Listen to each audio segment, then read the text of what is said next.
I bet you didn't know the summer of 1922 shimmered with a restless energy. Long Island, New York became a playground for the reckless and the rich. Jazz music pulsed through the night. Champagne flowed freely. It was a time of excess. Morality loosened its grip. The American dream, once a beacon of hope, twisted into a pursuit of wealth and pleasure. West Egg and East Egg, two opulent communities, embodied this intoxicating era. Mansions rose like monuments to extravagance. Parties raged until dawn. Beneath the surface of revelry, a current of disillusionment ran deep. It whispered of broken dreams and the emptiness of material pursuits. This was the world that Nick Carraway, a young Midwesterner, stepped into.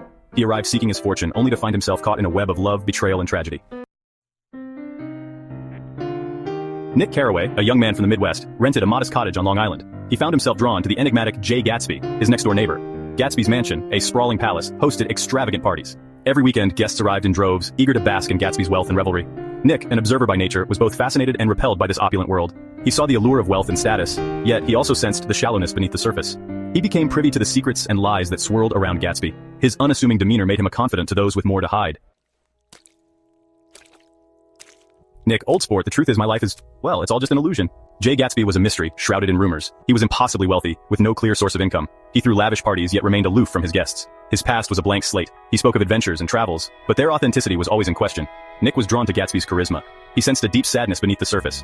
Gatsby seemed to be searching for something, a longing that haunted his every move. As Nick spent more time with Gatsby, he would uncover the truth. Gatsby's entire life was a carefully constructed illusion built upon a lie. Gatsby's obsession was Daisy Buchanan, a beautiful socialite from across the Sound. They had been lovers years before, but fate had torn them apart. Now, Daisy was married to Tom, a wealthy and arrogant man. Every night, Gatsby stood on his lawn, his arm outstretched, reaching for the green light at the end of Daisy's dock. The light represented his longing for a love lost, a past he desperately wanted to reclaim. He believed that if he could only win Daisy back, he could rewrite history and erase the intervening years. This obsessive desire consumed him, blinding him to the reality of the present.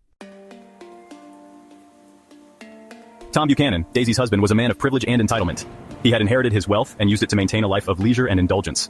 He was arrogant and domineering, treating those around him with disdain. Tom was openly unfaithful to Daisy, flaunting his affair with Myrtle Wilson. He was a man who took what he wanted, unconcerned with the consequences of his actions. He saw Daisy as a possession, not a partner. His infidelity and cruelty would have devastating repercussions, setting in motion a chain of events that would lead to tragedy. No! George Wilson, Myrtle's husband, was consumed by grief and rage. He was determined to find the driver who had killed his wife. Misled by Tom Buchanan, George became convinced that Gatsby was responsible for Myrtle's death. "I will find the man who did this to you, Myrtle. I swear it." Blinded by grief and manipulated by Tom's lies, George Wilson set out for revenge. He found Gatsby relaxing in his pool. A single gunshot rang out, echoing across the water. Jay Gatsby, the dreamer, the lover, the self-made man, was dead. He died for a crime he did not commit, a victim of the very world he had aspired to join.